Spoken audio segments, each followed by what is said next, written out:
IELTS 19, published by Cambridge University Press and Assessment 2024. This recording is copyright. Test 1. This is the IELTS Listening Test. You will hear a number of different recordings and you will have to answer questions on what you hear. There will be time for you to read the instructions and questions and you will have a chance to check your work. All the recordings will be played once only. The test is in 4 parts. At the end of the test, you will be given 10 minutes to transfer your answers to an answer sheet. Now turn to Part 1.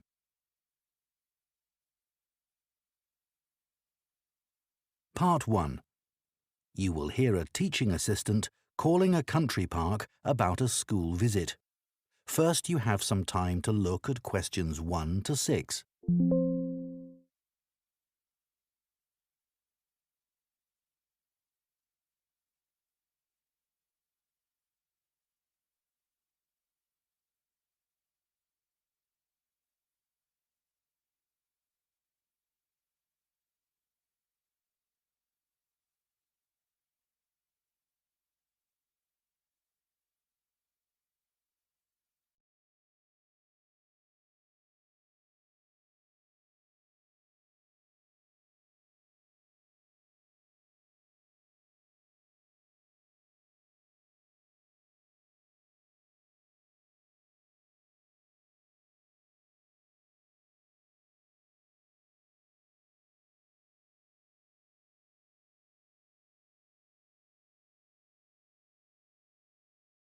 Of our classes. OK. What would you like to know? Well, I'm new to this area, so perhaps you could tell me something about the park first, please. Of course. Altogether, the park covers 170 acres. That's 69 hectares. There are 3 main types of habitat: wetland, grassland and woodland. The woods are well established and varied, with an oak plantation and other areas of mixed species. Right. The wetland is quite varied too. The original farmland was dug up around 40 years ago to extract gravel. Once this work was completed, the gravel pits filled with water, forming the 2 large lakes. There are also several smaller ones, ponds and a stream that flows through the park. OK, so I suppose with these different habitats, there's quite a variety of wildlife. There certainly is. A lot of different species of birds and insects, and also animals like deer and rabbits. And I understand you organise educational visits for school parties. That's right. We can organise a wide range of activities and adapt them to suit all ages. Can you give me some examples of the activities? Well, one focus is on science, where we help children to discover and study plants, trees and insects. They also collect and analyse data about the things they see. Another focus is on geography. The park is a great environment to learn and practice reading a map and using a compass to navigate around the park. Do you do anything connected with history? Yes, we do. For instance, the children can explore how the use of the land has changed over time. Then there's leisure and tourism. That focuses on your visitors, I would imagine. Yes, mostly. The children find out about them, their requirements, the problems they may cause, and how we manage these. And another subject we cover is music. Here the children experiment with natural materials to create sounds and explore rhythm and tempo. That must be fun. Most children really enjoy it. Before you hear the rest of the conversation, you have some time to look at questions 7 to 10.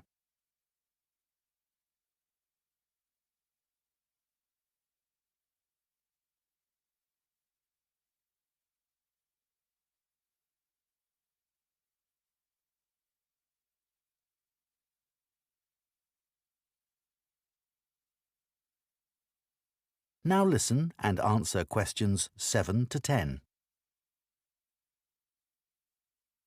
And of course, all the activities are educational too. Learning outside the classroom encourages children to be creative and to explore and discover for themselves. I would imagine they get a sense of freedom that might not be a normal part of their lives. That's right. And very often, the children discover that they can do things they didn't know they could do, and they develop new skills. This gives them greater self-confidence. It sounds great. So, what about the practical side of it? How much does it cost for a full-day visit? We would expect to bring between 30 and 40 children. If there are over 30, it costs £4.95 for each child who attends on the day. We invoice you afterwards, so you don't pay for children who can't come because of sickness, for example. There's no charge for leaders and other adults, as many as you want to bring. That sounds very fair. Well, thanks for all the information. I'll need to discuss it with my colleagues, and I hope to get back to you soon to make a booking. We'll look forward to hearing from you. Goodbye.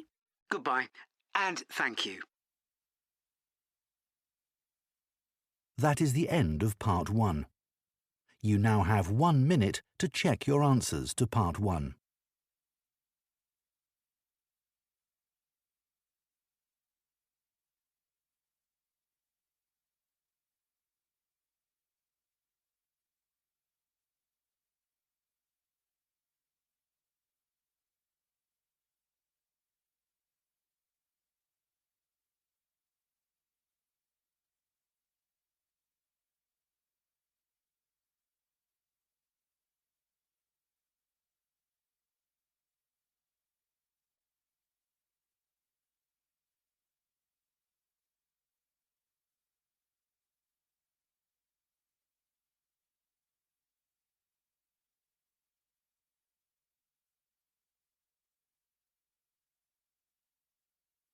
Part 2.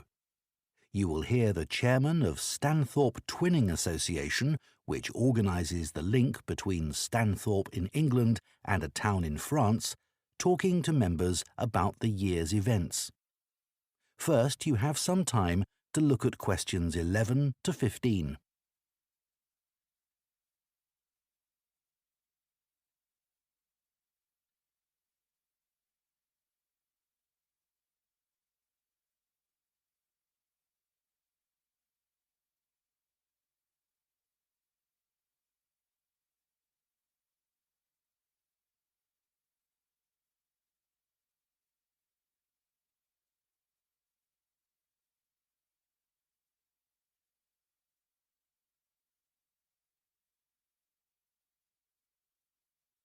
Now listen carefully and answer questions 11 to 15.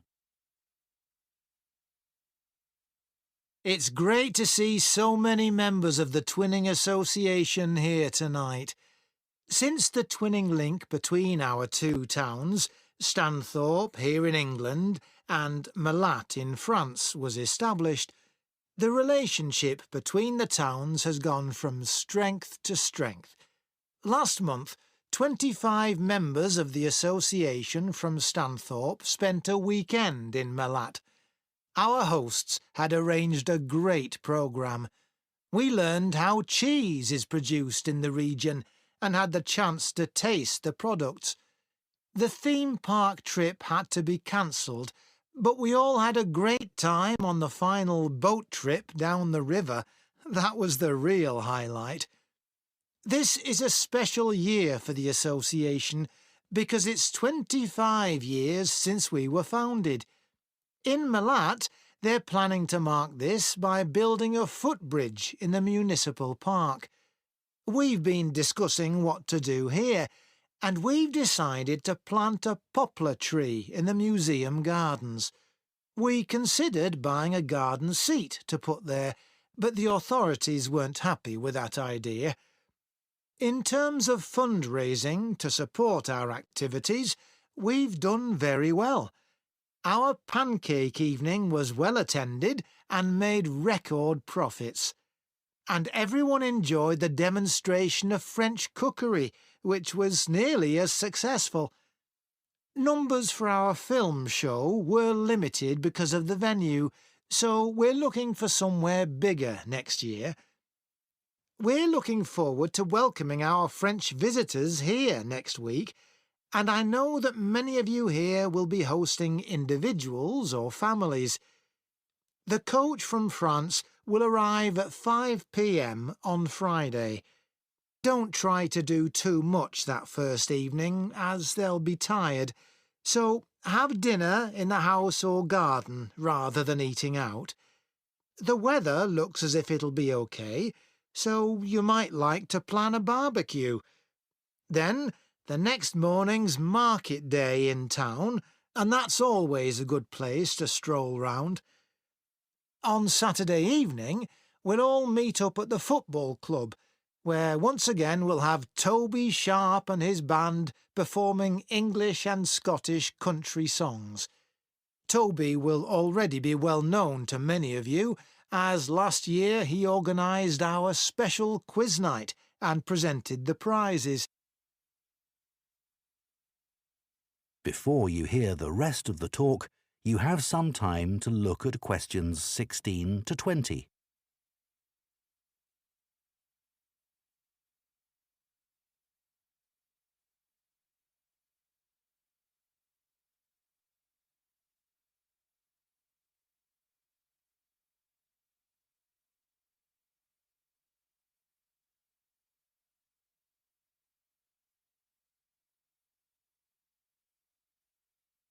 Now listen and answer questions 16 to 20. Now, on Sunday, we'll be taking our visitors to Farley House. You may not all be familiar with it, so here's a map to help you. You can see the car park at the bottom of the map. There's an excellent farm shop in the grounds where our visitors can buy local produce. It's in the old stables, which is the first building you come to. They're built round a courtyard, and the shop's in the far corner on the left.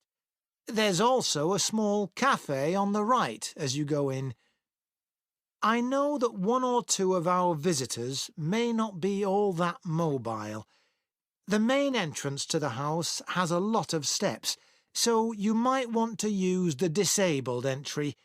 This is on the far side of the house from the car park. Children will probably be most interested in the adventure playground. That's at the northern end of the larger lake, in a bend on the path that leads to the lake.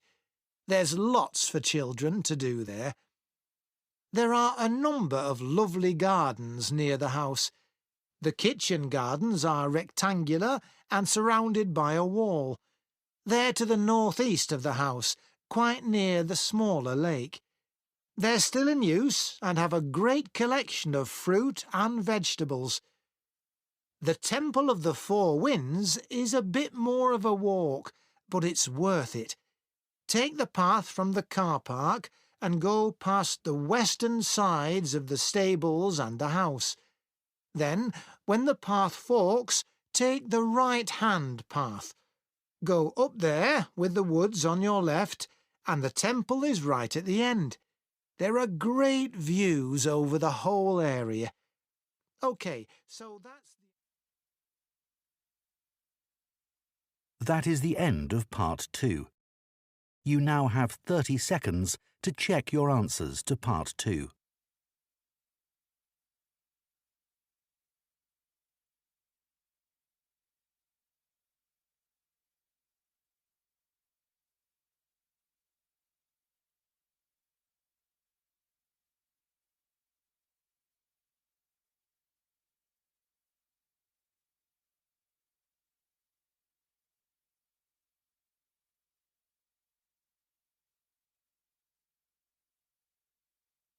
Part 3. You will hear 2 food science students called Marie and Colin discussing their final year projects. First, you have some time to look at questions 21 to 24.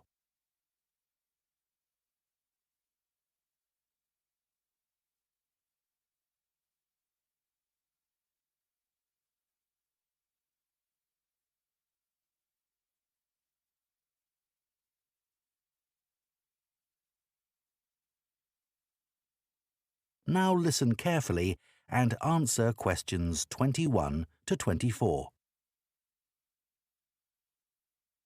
I haven't seen you for a bit, Marie. No, I've been busy with my project. You're making a vegan alternative to eggs, aren't you? Something that doesn't use animal products. Yes, I'm using chickpeas. I had two main aims when I first started looking for an alternative to eggs, but actually I found chickpeas have got more advantages. Right. But how about your project on reusing waste food? You were looking at bread, weren't you? Yes, it's been hard work, but I've enjoyed it. The basic process was quite straightforward, breaking the stale bread down to a paste, then reforming it.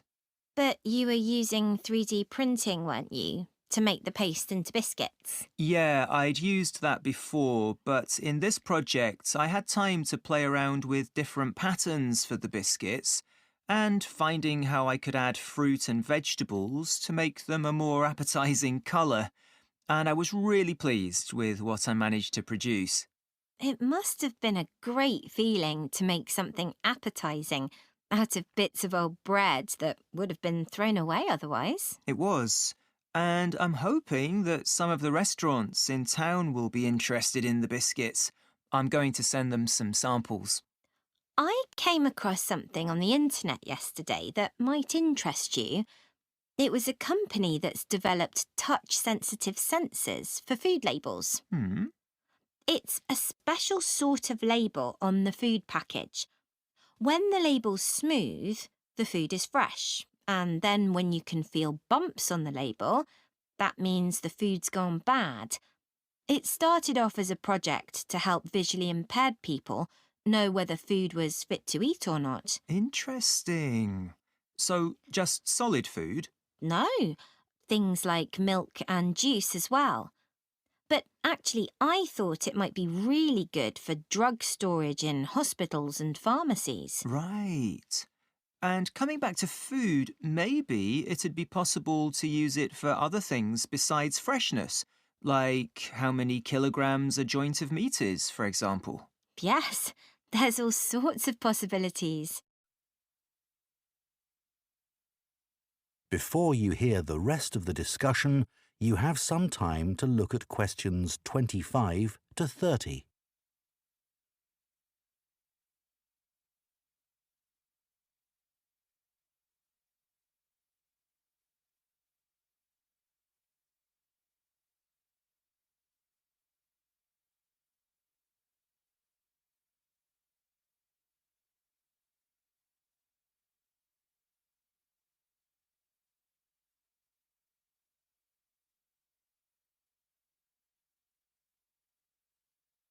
Now listen and answer questions 25 to 30. I was reading an article about food trends predicting how eating habits might change in the next few years. Oh, things like more focus on local products. That seems so obvious, but the shops are still full of imported foods. Yes, they need to be more proactive to address that. And somehow motivate consumers to change, yes. One thing everyone's aware of is the need for a reduction in unnecessary packaging. But just about everything you buy in supermarkets is still covered in plastic. The government needs to do something about it. Absolutely. It's got to change.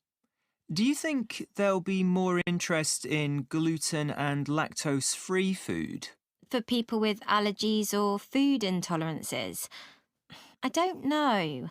Lots of people I know have been buying that type of food for years now. Yes, even if they haven't been diagnosed with an allergy. That's right. One thing I've noticed is the number of branded products related to celebrity chefs. People watch them cooking on TV and then buy things like spice mixes or frozen foods with the chef's name on. I bought something like that once, but I won't again. Yeah, I bought a ready-made spice mix for chicken, which was supposed to be used by a chef I'd seen on television, and it didn't actually taste of anything. Did the article mention ghost kitchens used to produce takeaway food? No, what are they? Well, they might have the name of a restaurant, but actually they're a cooking facility just for delivery meals. The public don't ever go there. But people aren't aware of that. It's all kept very quiet. So people don't realise the food's not actually from the restaurant? Right. Did you know more and more people are using all sorts of different mushrooms now to treat different health concerns? Things like heart problems. They might be taking a big risk there. Yes, it's hard to know which varieties are safe to eat. Anyway, maybe now we should... That is the end of Part 3. You now have 30 seconds to check your answers to Part 3.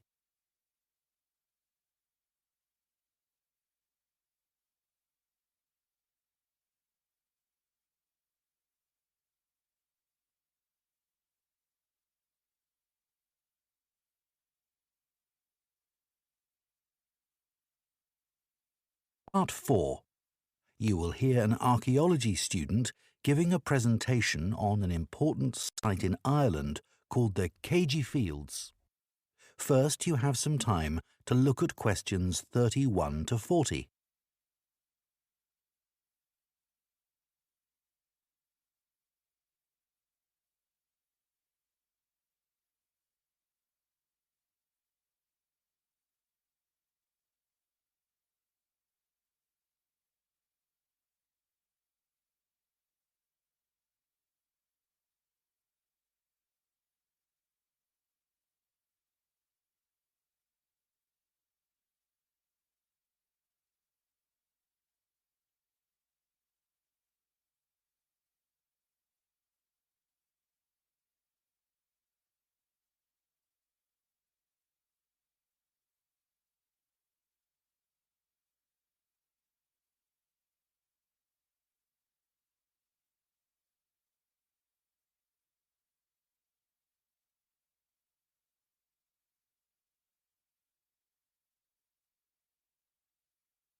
Now listen carefully and answer questions 31 to 40.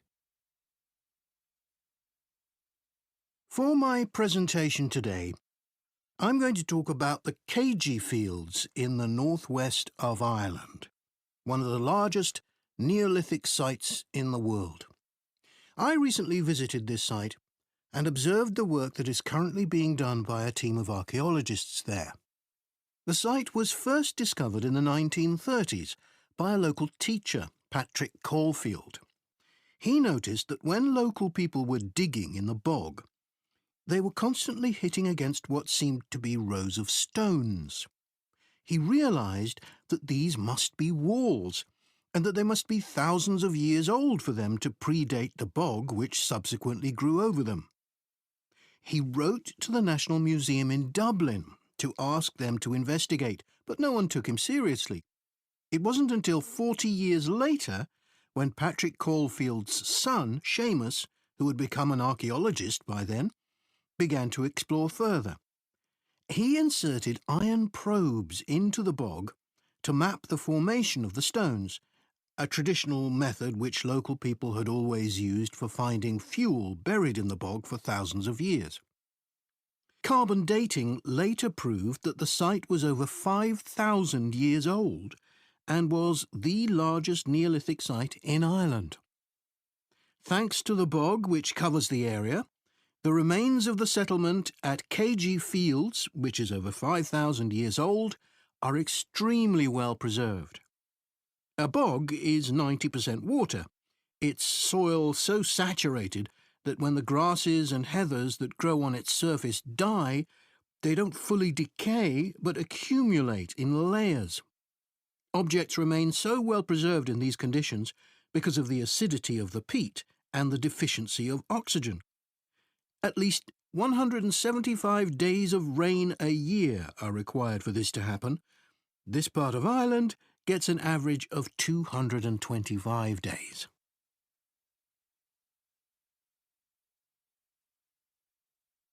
The Neolithic farmers at Cambridge would have enjoyed several centuries of relative peace and stability. Neolithic farmers generally lived in larger communities than their predecessors, with a number of houses built around a community building. As they lived in permanent settlements, Neolithic farmers were able to build bigger houses. These weren't round, as people often assume, but rectangular, with a small hole in the roof that allowed smoke to escape. This is one of many innovations and indicates that the Neolithic farmers were the first people to cook indoors. Another new technology that Neolithic settlers brought to Ireland was pottery. Fragments of Neolithic pots have been found in Cambridge and elsewhere in Ireland. The pots were used for many things, as well as for storing food. Pots were filled with a small amount of fat, and when this was set alight, they served as lamps. It's thought that the Cambridge fields were mainly used as paddocks for animals to graze in. Evidence from the Cambridge fields suggests that each plot of land was of a suitable size to sustain an extended family. They may have used a system of rotational grazing in order to prevent overgrazing and to allow for plant recovery and regrowth. This must have been a year-round activity, as no structures have been found which would have been used to shelter animals in the winter. However, archaeologists believe that this way of life at Cambridge ceased abruptly. Why was this? Well, several factors may have contributed to the changing circumstances. The soil would have become less productive and led to the abandonment of farming. The crop rotation system was partly responsible for this, as it would have been very intensive and was not sustainable. But there were also climatic pressures too. The farmers at Cambridge would have enjoyed a relatively dry period, but this began to change, and the conditions became wetter as there was a lot more rain. It was these conditions that encouraged the bog to form over the area, which survives today. So now I'd like to show you some... That is the end of Part 4. You now have 1 minute to check your answers to Part 4.